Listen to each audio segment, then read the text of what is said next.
Good morning, children. Welcome back to the discussion of chapter number 4, part 3. Yes, children, this is part 3, chapter number 4.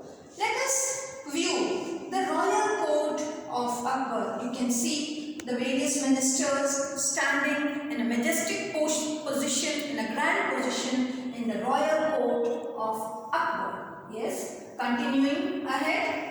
Now we will come to the reforms made by St.Xaviers. St.Xaviers was also the famous ruler of the Mughal dynasty. St.Xaviers ruled over Delhi for 5 years. He introduced many reforms, many changes during this short span and is therefore better known as a reformer than a warrior. People know him as a reformer rather than a warrior. Though he fought many battles, but he was widely known as a reformer, a person who adopts changes in his administration. With Toderman's help, he prepared a table for revenue collection to collect the tax from the people based on the type of land and production. Akbar followed the same method for revenue collection. He removed the toll booths so that there could be free transportation of goods. Yes, children, you know what are the toll. We have to pay the tax, the road tax, while the vehicles are moving from one district to another district. Yes, so he removed that toll tax. Then Akbar followed the same method for revenue collection.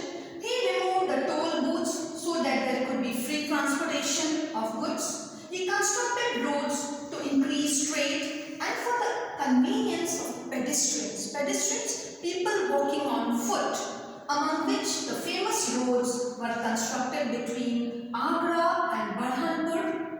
Next was Agra and Marwar, and the third was between Lahore and Mulan. Yes, children, in ancient history, India and Pakistan was mixed. It was after independence that Pakistan was divided. So now Lahore, present Lahore is in Pakistan. But previously it was together. So the roads were built between Agra and Burhanpur. Second was Agra and Marwar. And the third was Lahore and Mulan for the convenience of the pedestrians. He also planted trees on both sides of road and constructed rest houses, guest houses for the people who come from other places. They can rest there. He had set up mint houses to mint silver coins uniform in weight. So the weight was same, equal. He was very strict about the discipline of the army and had therefore strictly ordered the army not to harass the villagers or destroy crops while marching. So the army, when they used to march, they should not destroy the fields. They should move ahead, away from those fields. During his reign, during his rule, kotwals were responsible for arresting criminals. So the criminals were arrested by the kotwals. St.Xaviers was himself very active and motivated others too by keeping them busy at work. So his work was very efficient. He used to work very efficiently. And each and every person, each and every minister was very busy in his work in his time, during his time. So you can see St.Xaviers inspecting the highway. You can see the picture. All the people are engaged in some other work. So he constructed highways during his reign. Which types of roads were constructed now? So we know which roads were constructed now and in the previous days. So let us come to the next point. Chittor's tales of bravery. Chittor was the famous place of the Rajputs. So there were frequent struggles between Mughals and the Sisodia Rajputs. The courageous Sisodia Rajputs were not ready to accept Mughal supremacy. The rule of the Mughals was supreme, was of the highest rank. But the Sisodia Rajputs did not want to accept their rule. So fought against Akbar boldly and bravely. They were very famous as warriors. So they used to fight against Akbar very boldly and bravely. Among all the warriors, Maharana Pratap's bravery is especially noteworthy.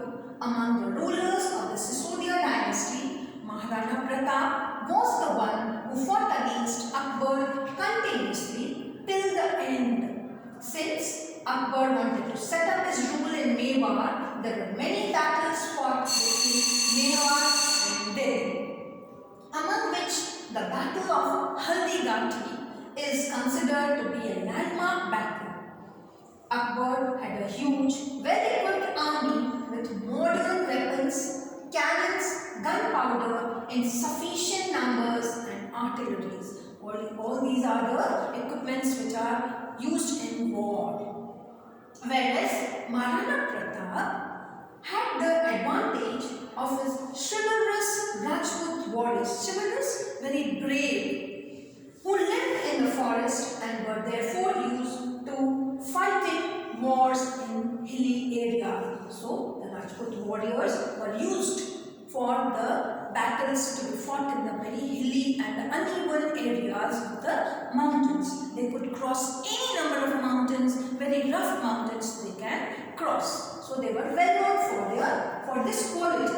There were just 20 to 22,000 soldiers who fought bravely against lakhs of Mughal soldiers. You can see the army of the Mughals was in lakhs compared to the Rajputs. They were 20 to 22,000. So you can imagine the great power of the Rajputs. In the battle of Haldigati, Maharana Pratap and his horse Chetak attained martyrdom. So in this battle, Maharana Pratap and his horse Chetak was the famous horse of Maharana Pratap. He was very quick-witted. He used to take the decisions very fast and used to save Maharana Pratap from the various dangers which when the enemies used to attack him. Chetak was specially trained for battles. In the battlefield, Chetak would move according to Maharana Pratap's commands. So it was Chetak who used to move as per the Maharana Pratap's commands. When the battle of Haldigati was at its peak, but at the highest point, Chetak acted according to Rana Pratap's instruction and jumped high to reach up to the Mughal Senapati who was seated on his elephant. A noteworthy incident is one where Rana Pratap threw a spear at the Senapati, but he was saved because of the howdah. You know what is the howdah? The seat which is prepared for the rider, and he sits in between the howdah. The howdah is prepared to mount on the elephant so that the people can be seated very carefully. Because of the howdah, he was saved. There were many such incidents in the battle of Haldigati which were noteworthy. It is believed that when Maharana Pratap was injured, one of his leaders wore his canopy. Canopy, you can say the crown, so that they will be misleading. They can understand that the one who is wearing the canopy is the king. So one of the soldiers of Maharana Pratap sensed that now Maharana Pratap's end is near. So he wore the canopy, the crown of Maharana Pratap, so that the soldiers may understand the soldier is the Maharana Pratap. And his canopy to distract the Mughal rulers, and he wanted to distract the Mughal rulers. Chetak took the injured Rana Pratap away from the battlefield. And meantime, what did Chetak do? He took Rana Pratap away from the battlefield. Right? So, there are many such incidents about Rana Pratap and Akbar mentioned in history. Maharana Pratap lost the battle against Akbar but did not give up. He wandered in the forest, faced many difficulties but remained determined. He was confident about himself. Rana Pratap formed the army again with the help of Bahman Shah, a Jain trader who helped him financially and fought against the Mughals again.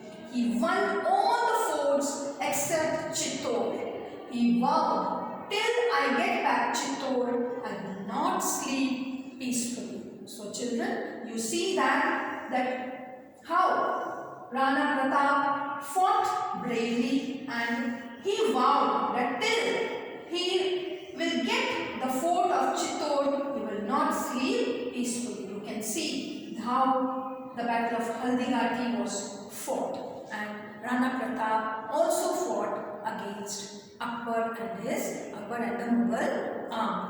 He was a very brave and a powerful